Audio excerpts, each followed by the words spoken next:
Here we go again. So we have somebody else new with us this week to dance to our theme music. So welcome back to Skyfire Live. I'm your host, Matt Sloan, CEO of Skyfire. We also have, of course, our COO, Ben Kroll, joining us today, and retired Battalion Chief from North Tahoe Fire, Greg Smith. Greg, it is great to have you on here, buddy. Thank you very much. It's my honor. Yeah, no, likewise, and we're thrilled to have you here because you guys have done some really great work out in North Tahoe. For those people who don't know, we were able to help you guys get your program started, and then we've worked with you over the years to keep things going. So, one of the reasons we wanted to have you on today was to sort of talk about, first of all, the kind of stuff that you guys were doing with your program up there, but also the idea of sort of regionally coordinating teams. And I think that's, such an important thing that's happening in Northern California, and in other places as well too. But so first, if you would just kind of give us a little bit of background on your program and tell me a little bit about what you guys were doing with it. Yeah, sure. We're on our second COA now. I kind of stumbled into it via an invitation to attend a presentation, which you guys were participating in down in Palo Alto, put on by Menlo Park Fire a few years ago. And boy, at that point, it was new technology everywhere. And I came back pretty fired up about it, talked to the fire chief. He was very, very supportive of the program. And we just launched. We decided to go with you guys to get our COA and JCOA. We got a small cadre of pilots together. We purchased aircraft. We started out with a Phantom, crashed a couple, and where we've developed it into multiple aircraft now, and programs up and running. Lake Tahoe, we start at 6,200 feet when we fly. So it's a unique flying environment. The 400-foot maximum altitude is pretty challenging. Ben, you probably remember last year when we were flying at Alpine Meadows. Yeah, I mean, you can go up 400 feet and still be looking at the mountain. That's right. Face to face, yeah. But we have avalanches. We have a huge body of water, a lot of water rescues. We have a lot of search and rescue missions, with technology and GPS and e-bikes and UTVs. People are out in the woods. On a Saturday in Tahoe, it looks like a park back in the forest. It's all these trails intersect and people are running into each other. So just a lot of diverse use cases. And in the last 3 years, we've been able to do some pretty fun stuff. We've, as you said, formed up a regional group, as well as some others have around here. And we've actually even merged our program with some other agencies in our area to try to pool our resources and pilots for incident response. Yeah, it's fantastic. And like you said, I mean, there's such a diverse use of aircraft for these different missions, but most departments don't have as many different mission profiles as I think as you guys do, all in one place. Because you've got people who have a lot of water rescue, but nothing in the mountains, and you've got a lot of people who have mountain rescue, but nothing, and then add in not just the missions, but the environment that you guys are dealing with, right? Mm-hmm. Like in the winter, it'd be like feet of snow, and in the summer, I mean, hot. I think you mentioned it's pretty hot out there right now. So yeah, I mean, most years we have multiple avalanches either outside of or inside the ski area, in which we just being able to launch a drone and be able to try to search a debris field right away while everybody else is still gathering up and responding is real time essential in that. And then you add in the wildfire component to it. Right. Most of our manned air resources come from the west side of the Sierra Nevadas. We're on the east side, so there's a 20 to 25 minute delay to get them there. So oftentimes we'll get a report of smoke, and it's pretty handy to be able to just drive up to a good visual point and launch that aircraft and get 300-400 feet in the air and be able to try to put a lat and long on it, if nothing else. And while the manned air resources are en route, we're able to put it back down, give them a lat and long and a size up on the incident. And from that point, they can either turn around and cancel, or they can continue or augment the dispatch as they feel appropriate. So it's really served every jurisdiction, federal, state, and local. The funny thing about Lake Tahoe is it's a federal waterway. So we even have the Coast Guard.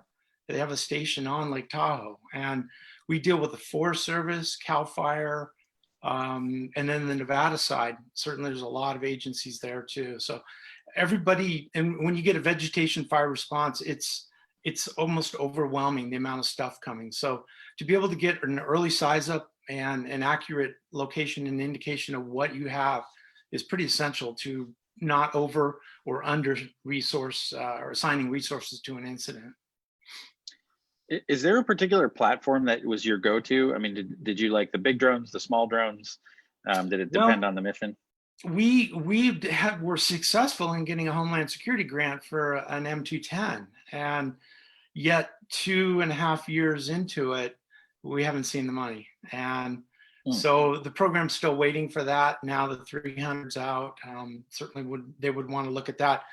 The real go-to platform became the Mavic Dual. Once we got our hands on that, because of the rapid deployment capabilities of it, to put that thing up, we can literally have that thing in the air over the lake looking for a capsized boat or somebody in the water within 3 to 4 minutes of arriving on scene. Is that is that a common one? Oh, sorry, Matt. I was just curious, like, just as far as your missions, I mean, is that something using the Dual out on the lake looking for people? That's been a big one for you. Yeah, as long as weather permit. You know, a lot of times when boats capsize is when the wind really picks up suddenly.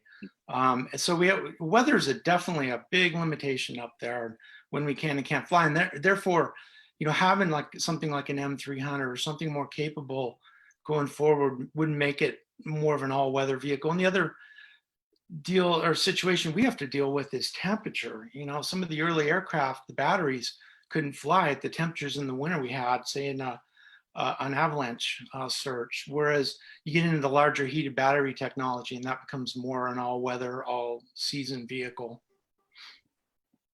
No, that's awesome. So you were talking about flying out over water. You sent us a couple of videos here. I'm going to show this fireworks barge. Let me just make sure I can get this up here. So talk to us about this one. What are we seeing here? And what was going on? This was Labor Day 2019. You know, as Lake Tahoe has no shortage of money, and this was a lakefront private wedding in which they hired a barge and a fireworks company to put on a show for the wedding. The show went off about 9 o'clock at night. Everything went fine. Fire department had a presence. Everything was permitted. They towed the barge about 500 feet offshore and anchored it for the night.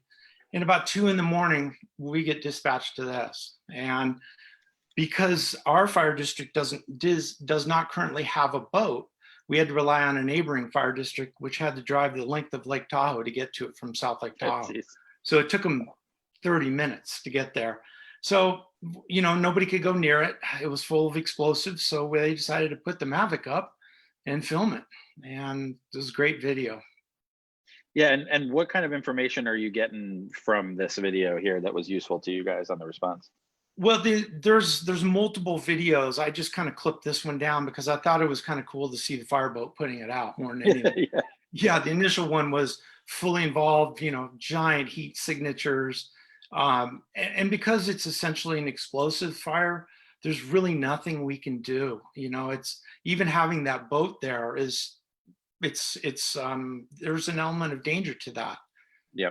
And so that thing sat there for 30 minutes. The contractor for the fireworks company wanted us to take him out on a boat so he could fire up the excavator that you see there and try to dump buckets of water on it. And of course, we wouldn't let him do that.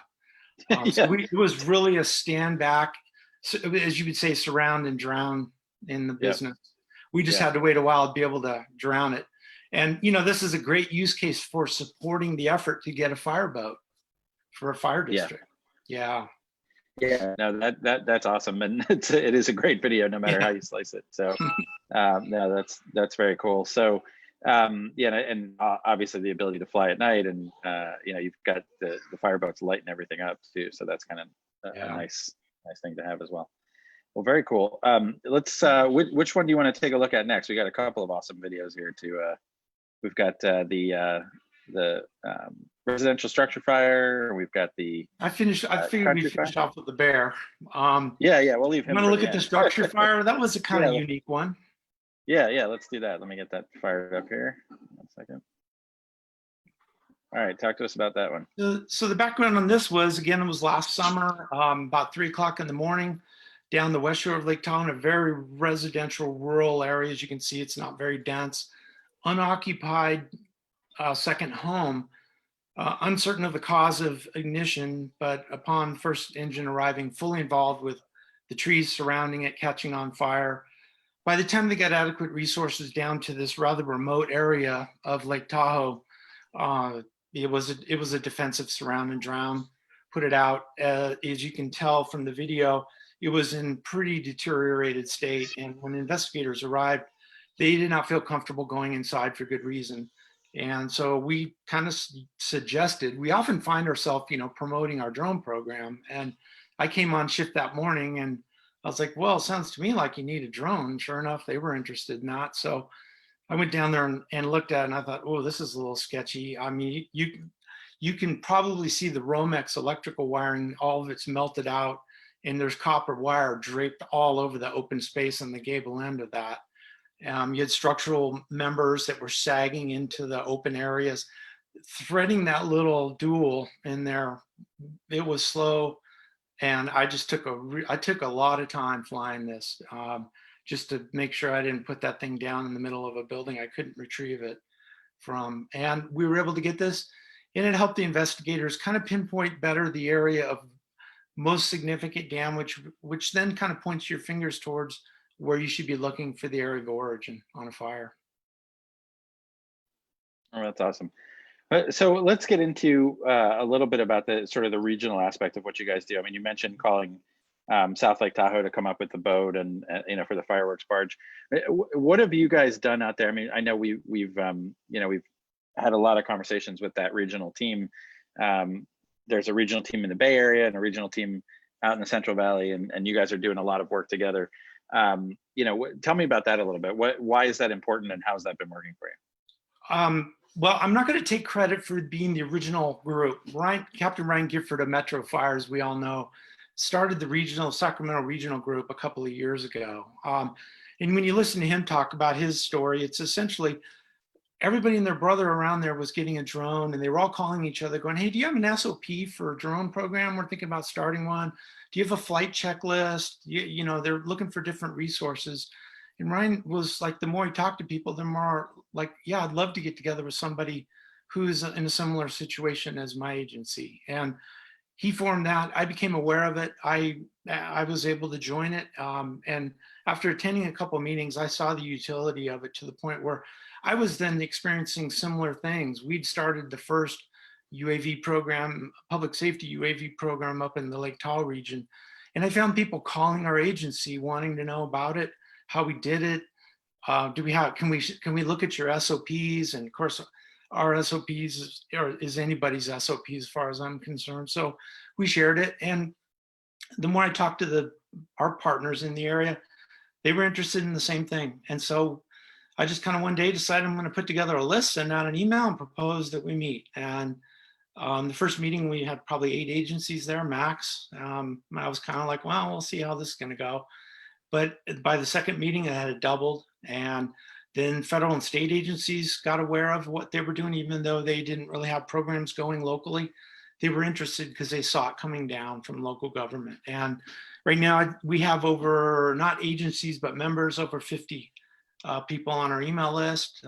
They comprise everything from public safety, law enforcement, utility companies, public information, county public information, officers, and water districts. It's all over the map. And with that, we got a little sidetracked with COVID, like everybody.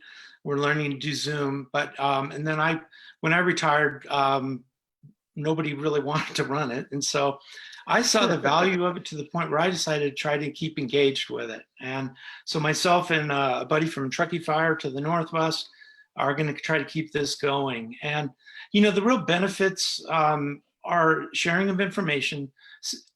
Pre-COVID, sitting in one room and hearing PG&E talk about training 10 pilots a week and the challenges they're up against, and having them come in and be willing to share all their information with anybody in the group. And the value of that is just unbelievable when you're trying to start a program.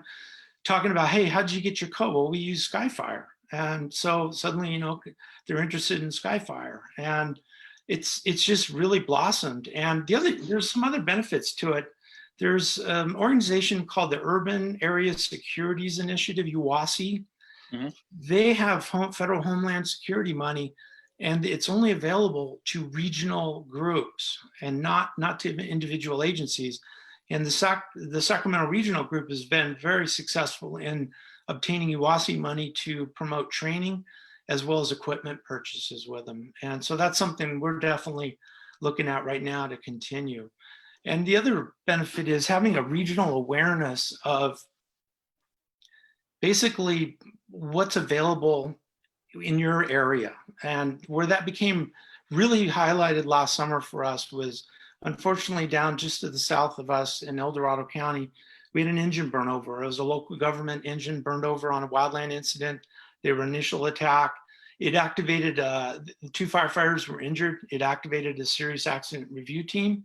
The serious accident review team had an awareness of the drone program over in Lake Tahoe and made a request for us to come down and map it. And we were able to, without OES, Cal OES still has no ability to pay for anything or categorize aircraft or pilots or anything. And we're certainly working towards that. I think we're all waiting for Skyfire, right? I'm sorry, for Firescope to Skyfire, yeah. I was like, oh, is there something we're supposed to do? We're waiting on you guys. Yeah. We're waiting on Firescope to really come out with the guidance. Just like when you request a strike team of engines, you're going to get 5 resources with very similar capabilities in standardized staffing and equipment. So we're looking for that out of Skyfire or out of Firescope right now, and it's been slow to go. So in the interim, I kind of digress there, but in the interim, we basically, the chiefs over on the east side said, let's send them what they need. They need help. And we sent a pilot down there and an aircraft. And I believe I sent that video to you guys. You did, yeah. I've got it queued up. And get that playing here. That's a small snippet of what was available. The interesting thing was the pilot, when he arrived, we instantly realized we made a mistake. We should have sent 2 people, not 1. That was a lot of work for 1 guy to do. But he got involved in the SART team for 3 days. He was involved in non-disclosure agreements. It was a really good experience for him. And I think it kind of broke ground in the region for this kind of thing. And we've been told that this particular kind of documentation is going to be required for future SART activations of this kind. So, you know, we're still trying to kind of pave the road to get there. But as you can see, the utility on an incident investigation of this kind of stuff is pretty significant, I think. Yeah. Yeah, no, for sure. And yeah, I mean, back to the, you know, sort of the regional coordinating aspect of it too. I mean, I think, you know, we've been talking to Ryan for a long time, another good buddy of ours.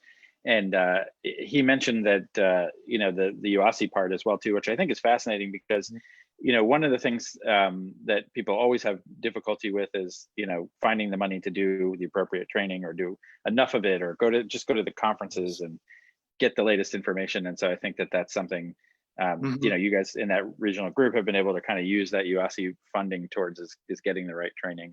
And I think with the current economic conditions, that's only going to continue, if not become even bigger factor in the coming 2-3 years.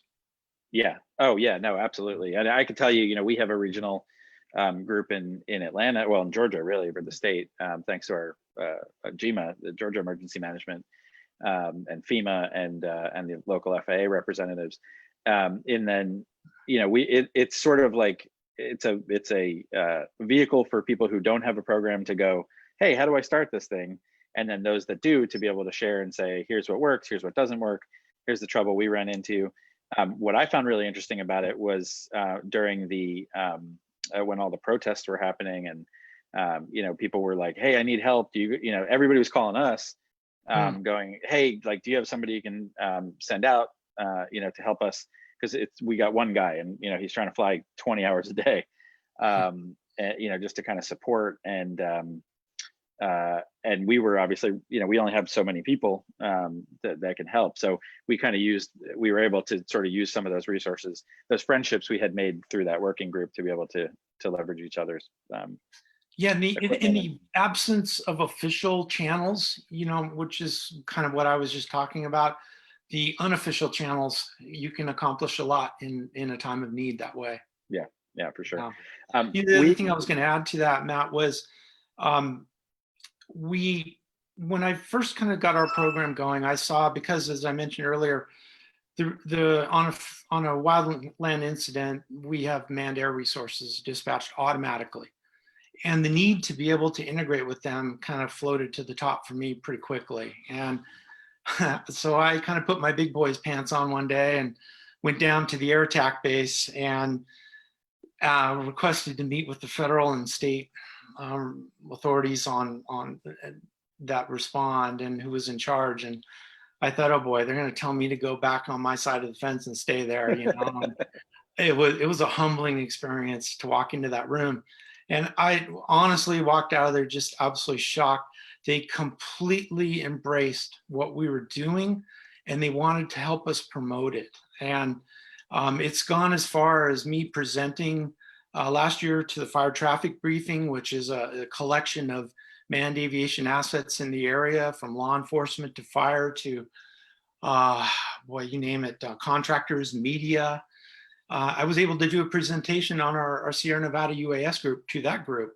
And the interesting thing of that was afterwards, I was receiving requests to come to their specific agencies and present to their staff. And the interesting response to that was, after the presentation, they would come up to you and they would go, I feel so much better about what you're doing.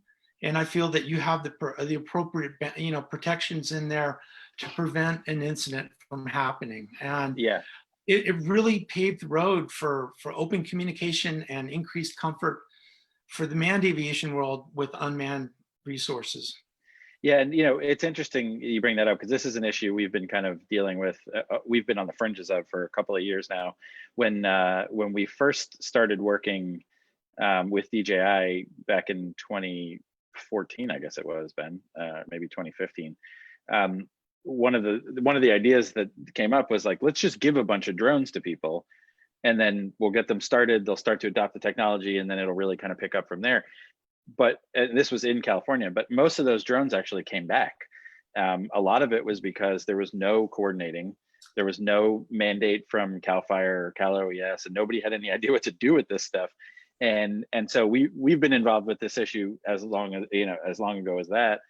And it's really come, I think, full circle now, because, as we've had conversations with CAL FIRE and other big, federal, state, local agencies about the fact that, like, you don't need to be scared of this, right? This is a tool.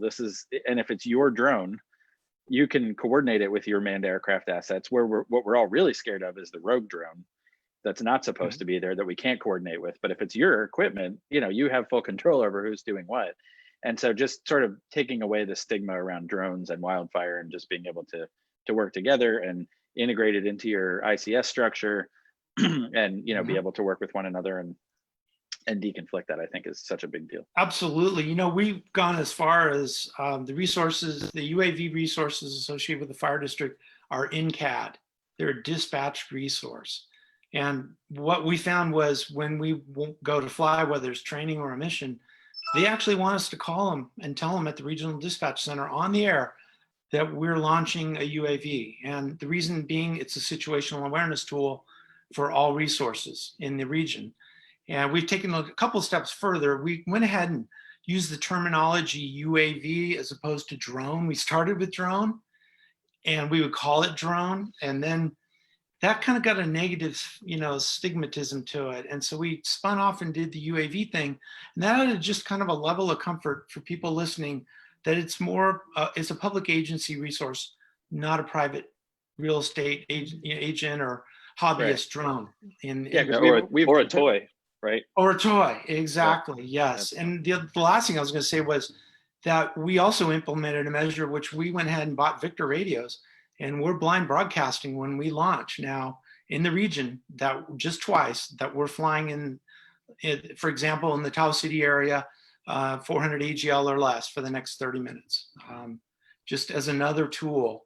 And we hope to someday be able to spin that into possibly doing a mapping mission on one part of a colder part of a fire, while they may still be flying manned assets on a hotter part of the fire using geofencing and air-to-ground communications. So you bring up mapping. We got a question on Facebook from Ron Tomlin, who's a buddy of ours in Atlanta, who is a crash scene investigator and does a lot of mapping. So he was wondering about the that engine burnover. Were you able to actually get that scene mapped with any kind of photogrammetry software, or was that just a fly in and look and see what was going on? It was Pix4D is what they used. Okay, so they were able to get a good map. That's what they had at the time, was Pix4D. Yeah. It was such an instant request. They didn't have time to really round up anything else. No, I mean Pix4D, I think is, it's certainly the gold standard. So yeah, I think that's and awesome. It was interesting because when they went there, I don't know either side knew exactly what to expect. Yeah. And yet it seemed like it worked out pretty well. Well, it's funny. We hear that a lot. Another good friend of ours, Coit Kessler, down in Austin. I know Coit. Yeah. I think everybody knows Coit. They're like, Coit Kessler. He's a big hugger, which he is indeed a big hugger. Good buddy of ours. But he had a lot of the same things going on during Hurricane Harvey when all these teams showed up in Houston, and everybody was trying to make sense of it all, and nobody really knew how it was going to go. But obviously, they were able to kind of sort it out, and it's one of the larger success stories during a disaster. Yeah. And Coit actually became the state coordinator for UAS, which is not a thing that they ever had before in Texas. So it was sort of an ad hoc thing, but some great coordination there. So let's should we go for the last video here? Yeah, sure. Yeah, let's take this one. Let me get that one opened up. I think this is a little lighter hearted version. Yeah, no, it's perfect. Let's see, lots of buttons to push. Here we go. Okay, so my guys decided when we first got the duel, they wanted to go out and do some night flying, and this was March 2018. There was still snow on the ground in the Alpine Meadows area, and they're in a parking lot next to the fire station. Here comes a bear walking down, and they just went ahead and shot. It's a pretty long video. He kind of does some laps, and those objects to the left there are dumpsters, so you can kind of figure out what's going on. He's hungry. Time, yeah. there were probably some good leftover pancakes or spaghetti and meatballs, and so he was. Were you able to figure out what kind of bear it is? Big black bear. Okay. Yeah, they run 500-600 pounds around there because they're so well fed, and they just literally live in dumpsters. It seems like. It's actually not unusual to walk over to one of those dumpsters and find a bear in it. Oh, really? Yeah. I've had more than one firefighter come in with his eyeballs hanging out of his head after non-assumingly walking up to a dumpster. Yeah. Well, hey, there's a bear in the dumpster. So what do I do? Well, Ben, you've done some flying out there with these guys. Tell me what's your experience been like compared to the rest of the landscape? It is totally different, and you really see the limitations in the technology, right?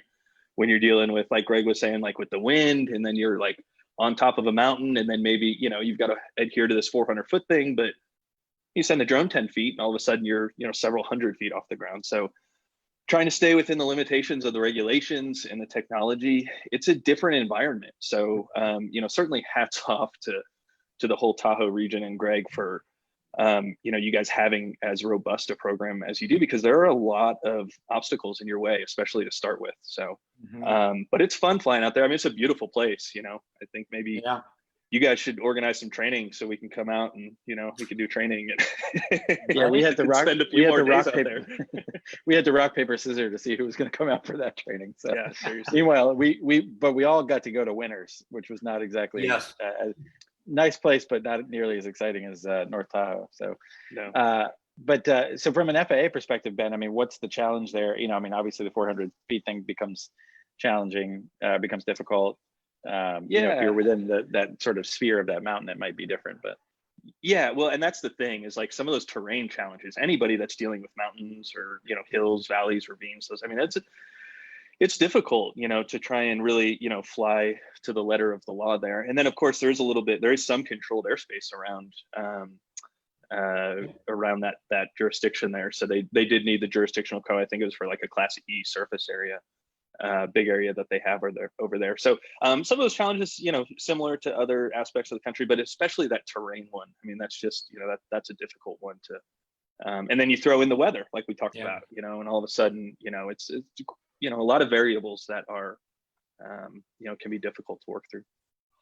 One thing I was going to add was, I kind of mentioned it, is, up there, most of the jurisdictions are relatively small and manpower challenged. And any significant incident is going to pretty much draw down all the resource, manpower, person power available within that jurisdiction, almost on the initial dispatch. So working structure fire, pretty much everybody on duty is going to go.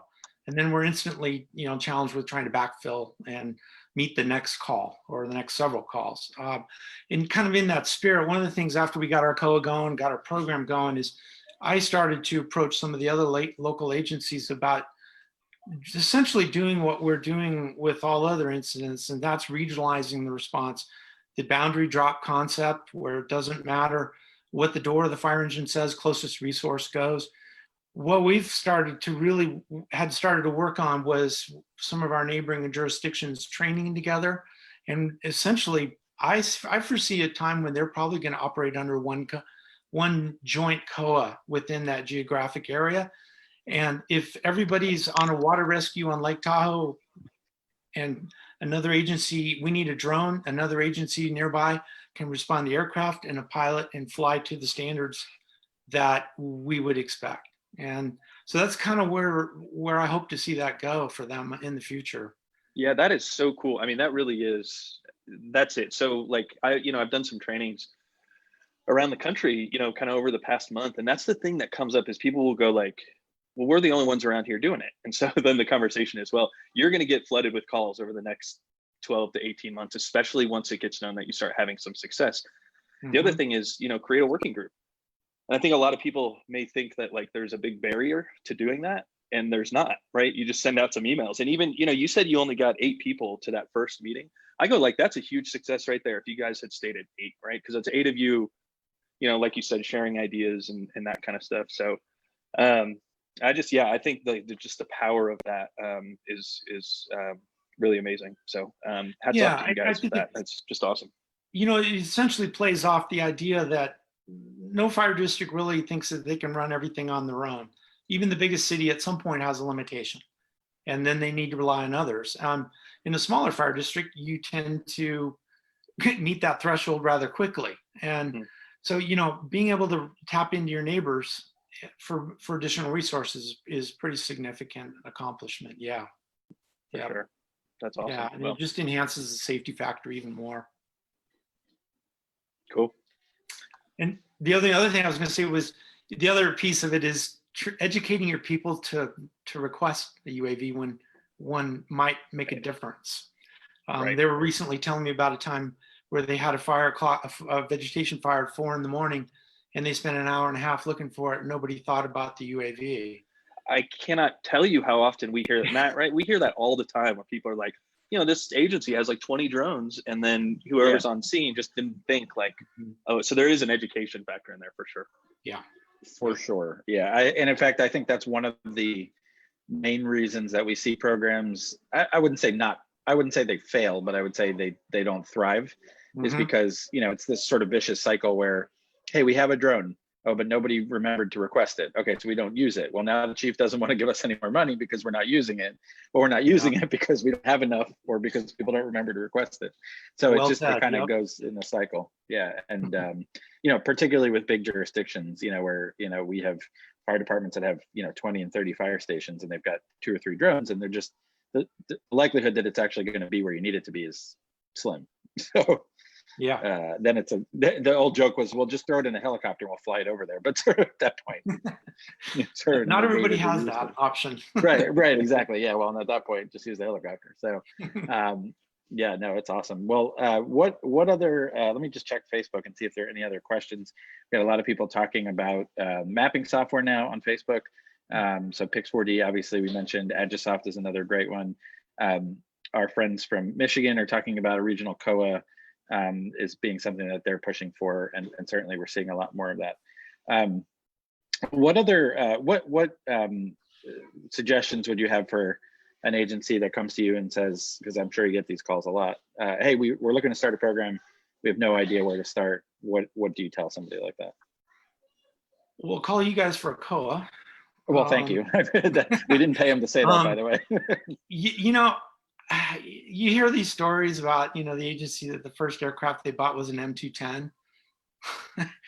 Right, yeah. I had the opposite philosophy. I expected to crash them. I crashed one once. Fortunately, it was pretty minor, but you know, if they aren't crashing them, they're not flying them, and right. They're not training. And just like anything, the more you operate something, there's going to be incidents. And so, you know, I go low and go slow.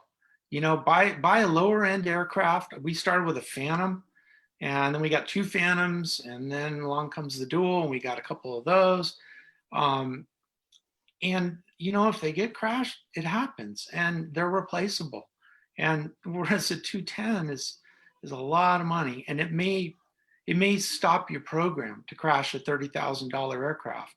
You know, most fire districts don't have that sitting there ready to replace it. So certainly that's a big factor. Start with a small group of pilots, have a task book, have SOPs in place, your checklists.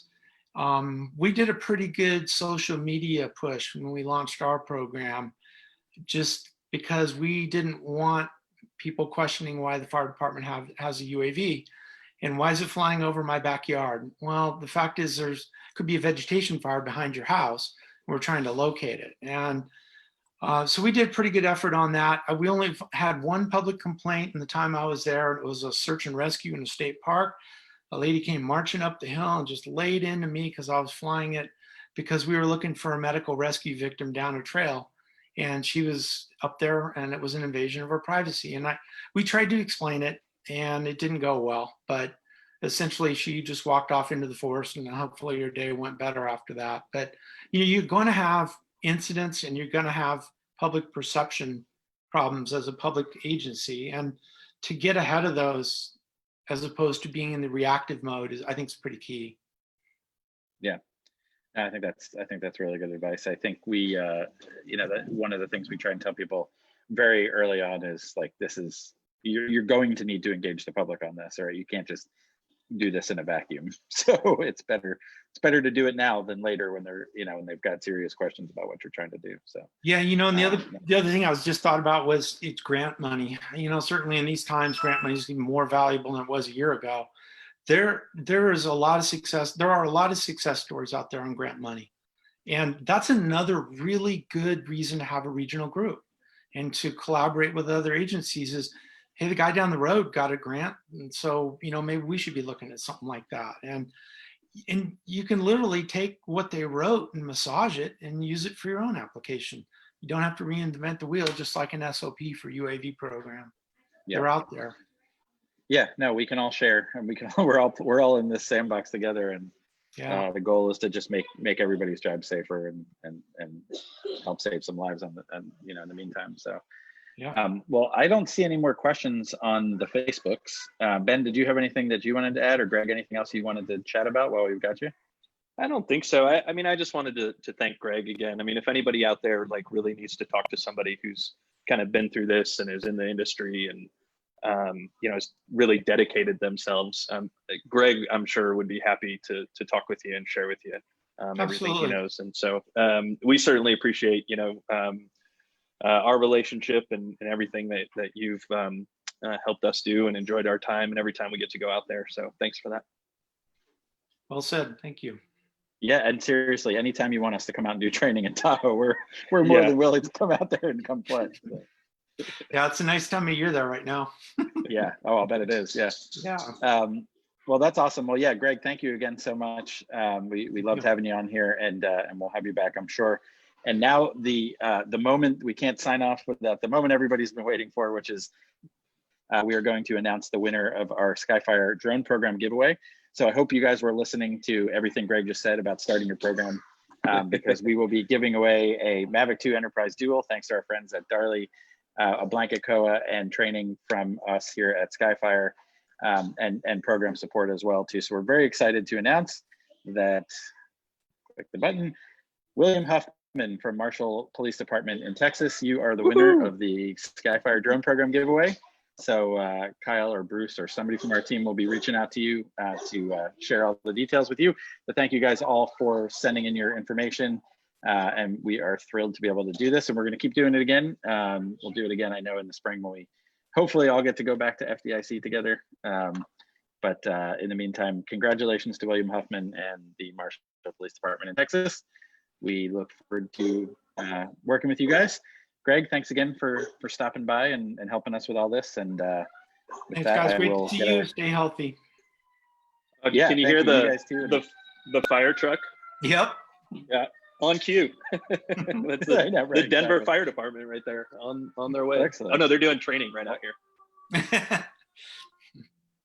Nice. Well, I'll get our fun music going here again so we can dance us out to the close here.